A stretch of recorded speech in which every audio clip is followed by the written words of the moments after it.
Assalamualaikum warahmatullahi wabarakatuh.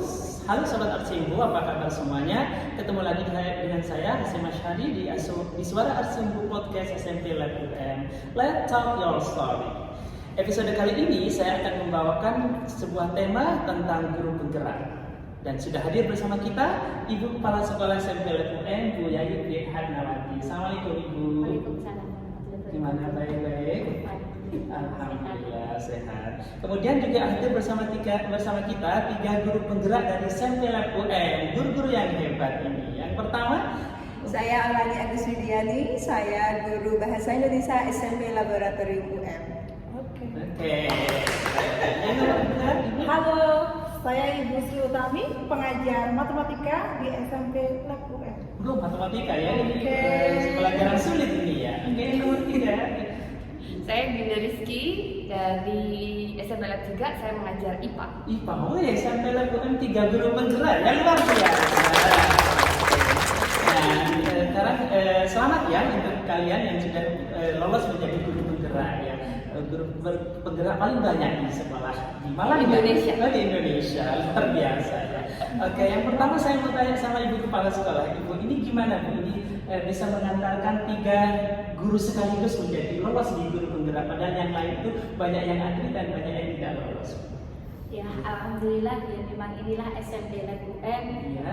Kami mengedepankan agar guru-guru selalu mengupdate ilmu, selalu berbenah karena kita adalah dunia pendidikan yang harus melayani para generasi muda. Oh gitu, luar biasa ya, sehingga gurunya muda-muda, hebat-hebat dan berpotensi. Oke, luar biasa. Terus sekarang mau tanya nih buat para ibu-ibu penggerak nih ya. Yang pertama, gimana nih perasaannya setelah Anda dinobatkan menjadi guru penggerak? Calon, Pak. Calon guru penggerak ya, masih calon ya. Oke, nanti setelah lulus baru guru penggerak. Mungkin dari Ibu Orani ya. Ya baik, perasaan saya senang ya Pak Hasim karena telah mengeliminasi ya teman-teman yang lain. Dari berapa? Jadi sekian berapa ya di seluruh Indonesia itu sekitar 11.000. 11.000 ya, dari Kota Malang sekitar 300 dan yang terpilih sekitar 70-an ya. Wih. Oke, kalau Bu Utami bagaimana? Kalau saya mungkin ini karena beban ya, karena tanggung jawabnya terlalu besar. Jadi tuh sedih-sedih gimana, sedih-sedih ada ingin rasa penasaran. Jadi penasarannya gini, ada apa ya dengan guru penggerak kok semuanya pada daftar seperti itu. Jadi saya tuh penasaran. Kemudian daftar, mencoba-nyoba, ternyata ada hal yang baru yang harus kita cas setiap ilmu itu seperti itu, biar merdeka. Oh gitu, jadi penasaran membawa berkah ya? Ya, iya. Kalau Ibu Dina bagaimana? Saya juga awalnya pengen ikut, terus habis itu sempat mau mundur juga karena persyaratannya kan banyak. Oh gitu. Ternyata disuruh ikut lagi sama Bu Yayu. Oh gitu ya, jadi kan dipaksa ya Bu ya? Pertamanya terpaksa, terus lama-lama penasaran juga. Kok seheboh ini promonya gitu kan? Ada apa di guru penggerak ini gitu? Ternyata ya memang luar biasa. Kalau misalnya orang lain banyak yang bilang, oh itu Ki Hajar Dewantara sudah diajarkan dari kurikulum 84 dan lain-lain. Saya belum lahir, belum tahu. Nah, baru tahu sekarang. Jadi terpaksa membawa berkah ya Bu Dina ya? Oke, luar biasa ya. Oke, sekarang gimana cerita awalnya ini kok bisa jadi calon guru penggerak ini? Cerita awalnya itu gimana? Atau penjenengan itu lihat dicari-cari sendiri atau memang ada yang menyuruh untuk ikut? Mungkin Bu Olani. Ya, kalau saya sebetulnya sudah melihat pengumumannya itu Pak Hasim di Instagramnya GTK Kemdikbud, tapi waktu itu karena harus ada persetujuan kepala sekolah waktu itu ya, jadi saya bingung ini harus persetujuan kepala sekolah dan teman sejawat. Waktu itu saya biarkan saja. Kemudian tiba-tiba ketemu ibu kepala sekolah terus ayo maju gitu. Oh gitu ya. Jadi mau nolak itu ya bagaimana ya Pak Hasim, akhirnya saya daftar dan daftar itu saya detik-detik terakhir itu Pak Hasim. Oh, gitu ya. Jadi malam mau penutupan itu saya baru masukkan berkas saya itu saya masukkan dan alhamdulillah lolos itu awal mulanya. Alhamdulillah. Alhamdulillah. Sudah detik-detik terakhir ya, sudah hampir tutup gitu ya Bu Olani? Iya sudah hampir tutup itu penutupan hari terakhir itu baru malam-malam itu saya upload berkas-berkas saya, biodata, persetujuan kepala sekolah itu baru saya upload dan alhamdulillah tidak menyangka terus lolos. Oh gitu. Senang sekali ya Pak Hasim. Ya, berarti Bu Olani ini suka SKS ya, sistem kebut saya jam ya, selesai ya SKS. Oke, Bu Utami, ini saya dengar-dengar guru penggerak ini jangkanya panjang ya. Kira-kira ini benar? Kata teman-teman saya itu katanya, oh nggak mau terlalu lama. Itu kira-kira jangka waktunya berapa lama ini? Kalau pada waktu pendaftaran juga lama Pak, apalagi pada waktu setelah terima tambah lama lagi, seperti ibu mengandung. Oh gitu ya? Iya, 9 bulan ya? benar 9 bulan. Kan semuanya itu perlu proses Pak. Semakin lama maka benih itu kan tumbuhnya akan semakin berisi ya Pak ya, seperti padi gitu loh ya. Semakin berisi jangan sampai naik tapi harus duduk ke bawah. Oh gitu. Jadi 9 bulan ya? Iya. 9 bulan itu 9 hari ya Bu Utami ya? Oh, itu ada jadwal-jadwal sendiri. Kapan yang setiap hari harus kita meet, kapan harus belajar mandiri. Jadi sambil ikut guru penggerak sambil mengajar juga. Oh ya? pasti tidak berkegiatan ya. Tidak didispensasi ya dari sekolah ya? Oh tidak, karena kita pada waktu mendaftar dan terima itu ada kesepakatan Pak, tidak boleh meninggalkan kewajiban utama. Kan kewajiban pertama kan kita sebagai seorang guru, jadi pengajar ya. Jadi pada waktu ada meet guru penggerak itu diusahakan ada kesepakatan dengan fasilitator itu setelah jam mengajar, yaitu jam 12 ke atas, 12 siang loh Bapak ya. Oh gitu, jadi sudah diatur ya Bu ya, jadi semuanya jalan baik. Oke, Bu Dina, kalau misalnya ini katanya 9 bulan ya, seperti Ibu mengandung tadi ya, adakah kekhawatiran yang muncul gitu ya ketika Bu Dina setelah diterima, kemudian juga harus sambil mengajar, sambil ikut guru penggerak itu ada nggak? Kalau saya sendiri sih nggak ada ya Pak ya, karena memang kami sudah bersepakat, kemudian mengatur jadwalnya, mencoba konsultasi juga dengan fasilitator, pendamping, kemudian berkoordinasi dengan teman-teman satu tim, kan kami di situ belajarnya berkelompok-kelompok gitu Pak. Oke. Jadi ya gimana caranya supaya semua pertemuan dan tugas-tugas itu bisa dikerjakan setelah jam 12 siang gitu. Jadi sama sekali nggak ganggu sebenarnya. Jadi kalau misalnya ada bapak ibu guru yang mau mendaftar, nggak usah khawatir karena nggak akan mengganggu. Oh gitu, bisa jalan. Oke, Bu Yayu, ini guru penggerak ini kan berat ya Bu ya. Ini kan katanya tidak diberikan dispensasi, jadi mengajar tetap jalan, guru penggerak juga tetap jalan. Ini kira-kira ada pertimbangan apa? Iya, memang harus seperti itu ya. Masuk sebagai calon guru penggerak sudah seleksi sekian lama. Hal-hal yang semacam ini adalah bukan hambatan, bukan masalah, tapi adalah tantangan. Memang harus seperti itu. Guru yang baik itu multi talent. Jangan kalau sudah jadi guru penggerak yang lainnya enggak. Di sini masih kurang itu. Sebagai guru penggerak mengajar, sebagai ibu rumah tangga, mereka masih ada panitia. Nah, jadi masih banyak. Saya memang saya menginginkan seperti itu. Jangan hanya di zona aman, tapi ayo bergerak. Biar merdeka ya. Itu katanya yang kata gerak itu berbagai macam. Oh gitu ya Bu ya, luar biasa ya, jadi luar biasa, tidak ada dispensasi, semuanya tetap jalan. Luar biasa, tepuk tangan aja Bu. Nah sekarang saya jadi penasaran ini, kira-kira apa sih kegiatannya guru penggerak itu secara umum itu kira-kira isinya apa aja sih Bu Olani? Kegiatannya di dalam guru penggerak. Kalau di dalam guru penggerak kita seperti tadi sudah disampaikan Bu Utami ya Pak Hasim. Jadi kegiatannya ada Google Meet, itu pertemuan dengan fasilitator menyampaikan kegiatan pembelajaran yang sudah kita lakukan selama proses menjadi guru penggerak. Kemudian juga ada kegiatan lokakarya setiap sebulan sekali, itu bertemu dengan sesama guru penggerak di Kota Malang gitu. Kegiatannya seperti itu. Jadi offline dan online ya? Iya, offline dan online. Oke, kemudian program yang dijalankan itu apa sama antara Bu Dina, Bu Utami atau Bu Olani? Berbeda. Program tiap individu ada. Oh gitu. Jadi bisa dijelaskan seperti apa Bu? Iya, kalau saya seperti ini Pak Hasim ya, kan kita pernah sharing ya, membuat video pembelajaran, kemudian membuat konten kreator, komunitas konten kreator seperti Pak Hasim ini. Saya ajakkan komunitas konten kreator karena bisa berkomunikasi ya kan, menjadi pembawa acara, nanti kita bisa saling belajar, saling sharing. Terus kemudian pembuatan video pembelajaran. Ya, itu program saya di SMP LFUM itu, membagikan ilmu kepada teman-teman sama guru Bimbingan juga. konten kreator ya? Iya, konten kreator. Oke, kalau program saya ini lebih ke siswa Pak, dan juga saya masukkan ke guru-guru yang lain, terutama yang matematika. Kalau saya sukanya sekarang itu membuat bagaimana memerdekakan siswa. Seperti sekarang itu ada panen karya. Kalau ada panen karya dari Apa itu? panen karya itu bagaimana siswa itu berkarya, karena dia itu belajarnya dari rumah. Jadi pasti dia mempunyai sesuatu biarpun kecil itu kelebihan. Jadi karya mereka sendiri seperti itu. Contohnya pada waktu bangun ruang sisiran rumah kan ada tabungnya. Tiba-tiba mereka tercetus. Ini ada celengan, membuat celengan. Celengan seperti itu dihiasi, kemudian mereka tahu asal mula dari luas permukaan tabung tersebut, dari dia membelah dari mana.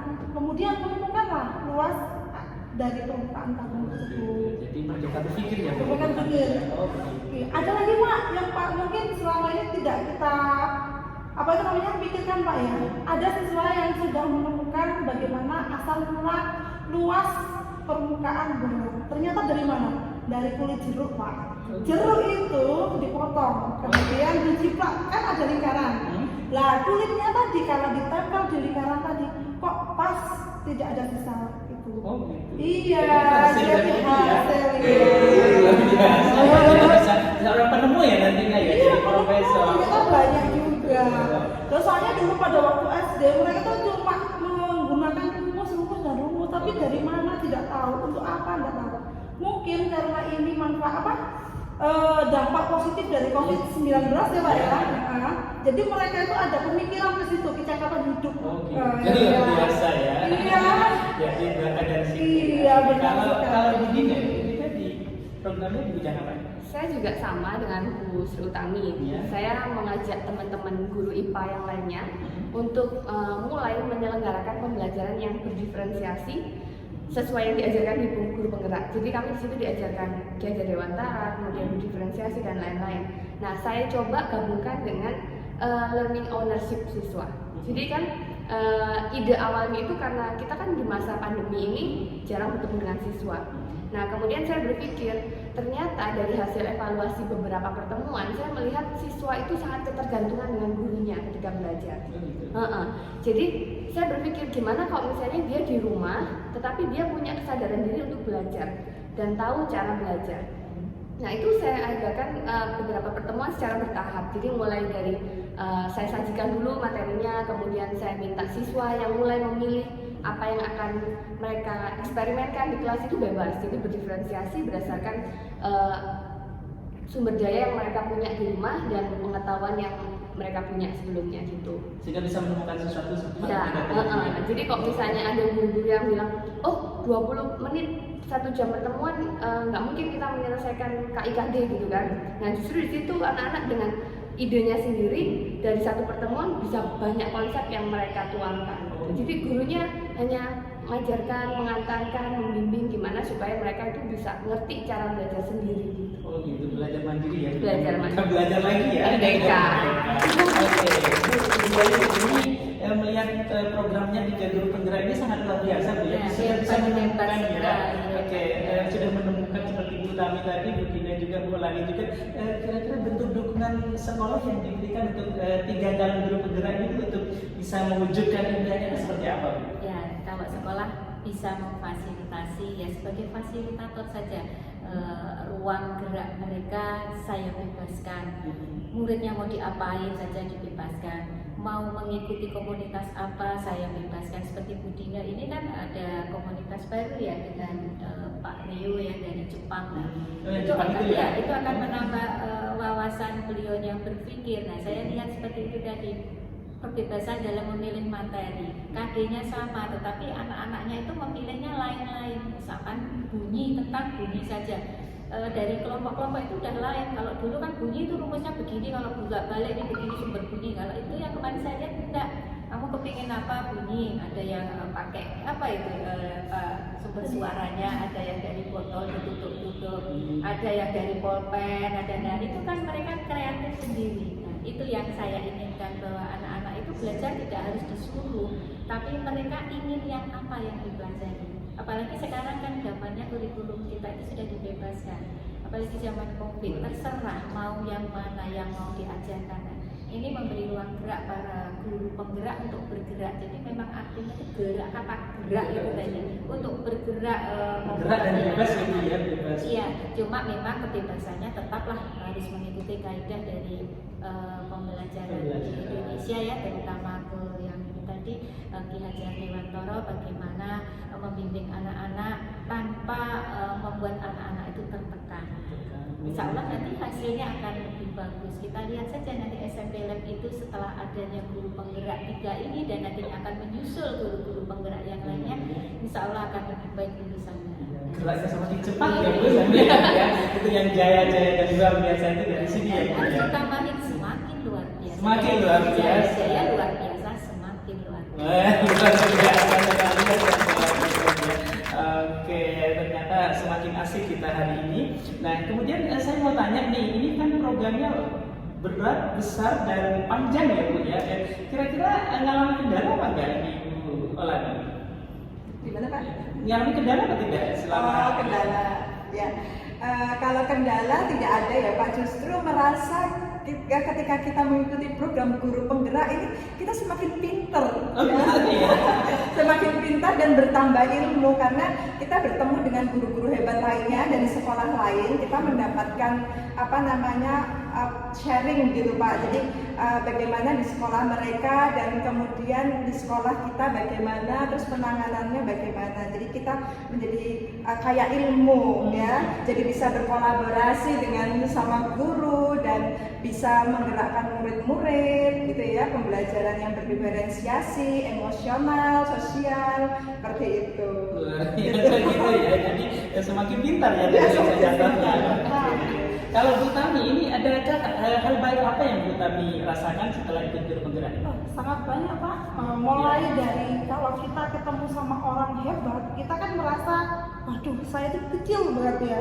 Karena kecil itu kok saya tidak tahu ini, tidak tahu itu, mau belajar Pak. Ada motivasi intrinsik dari diri sendiri untuk belajar. Kok itu bagus ya, itu program apa Bu Olan? Oh itu pakai Canva untuk infografi gitu ya. Kemudian saya belajar langsung. Budin itu kok bagus sih pakai ini, langsung saya belajar Pak. Belajar itu tidak harus pada orangnya Pak, tetapi kita itu kan karena sekarang kan zamannya IT Pak ya, langsung YouTube buka, langsung belajarlah dari situ. Iya, sekarang itu untuk belajar itu luas Pak, dari jangkauan mana? Lebih luas ya? Iya. Ya, luar biasa. Kalau Bu Dina ini mungkin adakah hal-hal baru yang ditemukan sebelum antara setelah ikut guru penggerak dan sebelumnya itu? Banyak Pak. Ya. Jadi jujur saja ya, ketika saya diwawancara di guru penggerak, saya sempat meragukan ke fasilitatornya. Fasilitator instruktur yang mewawancarai. Saya bilang, Bu, nanti ketika saya mengikuti guru penggerak ini, jangan sampai ilmu yang saya dapatkan itu yang biasa-biasa aja yang kita dapatkan di MGMP atau di seminar-seminar itu biasanya monoton gitu. Ternyata beneran berbeda banget ya, jauh luar biasa. Gimana sih bedanya saya kok Kalau penasaran ikuti dong. Calon guru penggerak tahap 4 untuk Kota Malang. Oh gitu ya? Saya paksa kembali. Oh gitu ya Bu Dina. Jadi ternyata setelah Bu Dina ancam ternyata benar-benar dibuktikan ya sama instrukturnya ya? Ya mungkin memang sudah programnya gitu. Oh, Mereka yang ketiga. Oke, ini terakhir ya, Bu Yayu, mungkin adakah harapannya untuk teman-teman yang 3 ikut guru penggerak ini, apakah ada harapan dari sekolah? Iya. Tidak hanya untuk 3 guru penggerak tapi juga buat guru-guru saya yang lainnya ya. Saya sering kali bilang bahwa bukalah jendela, terbanglah jauh, melihat luar, dunia luar, jangan hanya di SMP Lab. Di SMP Lab tampak bahwa mungkin guru ini bagus ya, tapi kalau kita begitu, kita itu membuka diri, membuka wawasan, kita melihat lebih jauh, ternyata masih banyak hal-hal yang tidak kita ketahui. Itu sudah sering saya katakan. Selama tidak mengikuti pelatihan-pelatihan semacam ini, mereka akan merasa sudah puas gitu Pak Haji. Jago kandang gitu ya? Mungkin seperti itu. Nah dengan seperti ini tadi merasa ada masalah, saya kira tidak ada masalah. Semua harus dilihat dari segi positif seperti itu. Olahraga itu adalah tantangan. Ayo kita taklukkan dunia. Dunia sekarang ada di genggaman kita. Walaupun kita di SMP, kita bisa melalang buana. Walaupun kita tetap mengajar ke siswa, masih banyak sekali fasilitas yang nantinya bisa kita itu hadir di beberapa tempat sekaligus. Jangan berhenti untuk membuat prestasi itu harus dicapai setiap hari. Maka saya bilang berbuatlah, berprestasilah setiap hari, walaupun satu tapak itu sudah tandai semua langkah-langkah kita itu dengan hal yang baik, dengan hal yang lebih maju. Seperti Bu Dina bilang, dulunya pesimis, nanti kayak gini Bu Yoyo sudah capek meluangkan banyak waktu, ternyata didapat ini. Enggak, kita jangan pesimis, jangan mendoktrin dulu pelatihan semua seperti ini, pasti ini ada hal baik. Ternyata bukan main, luar biasa. Saya yang mengikuti saja itu sampai begini. Dan bertambahlah kepercayaan saya pada 3 ini, begitu luar biasanya. Semuanya bisa digenggam Pak Hasim. Begitu sibuknya tugas-tugasnya, saya nggak bisa membayangkan. Saya nggak tahu anak-anaknya itu terus dikasih apa sih sampai enggak. Tapi saya pantau, seperti saya pantau putra-putranya itu ternyata juga hebat-hebat. Para suaminya juga mendukung, dan insya Allah saya juga selalu mendukung. Ya kan saya selalu mendukung ya. Saya dukungan penuh ya. Kemudian guru yang lain juga melihat mereka itu bukan dengan jealous, tapi benar ternyata perubahannya nyata, dan mereka juga sudah diseminasi ke beberapa guru, mungkin juga ke Pak Hasim, dan hasilnya insya Allah SMP Lab semakin luar biasa dengan kehadiran guru saya yang dulunya biasa saja sekarang menjadi luar biasa sekali ya. Oke, dari luar biasa tadi dari kepala sekolah, bukalah jendela dan terbanglah yang tinggi ya. Oke, luar biasa. Sebenarnya saya masih ingin bertanya lebih jauh tentang guru penggerak, karena saya juga semakin pengen ikut ya, jadi seperti mengikuti jejaknya. Cuma apa daya, ini waktu kita sudah hampir habis. Jadi mungkin dari sementara pada episode yang pertama kita sudahi dulu, dan kita tetap seperti yang disampaikan Ibu Kepala Sekolah tadi, bukalah jendela kemudian terbanglah yang tinggi, lihatlah ke dunia, jangan hanya berada di tempatmu saja, jangan jadi jago kandang, tapi taklukkan dunia. Itu luar biasa. Oke, baik Sobat Arsimbo, mungkin untuk episode kita hari ini kita cukup sampai di sini. Kita ketemu lagi pada episode berikutnya. Dari saya akhiri, wabillahi taufiq wal hidayah. Assalamualaikum warahmatullahi wabarakatuh. Waalaikumsalam.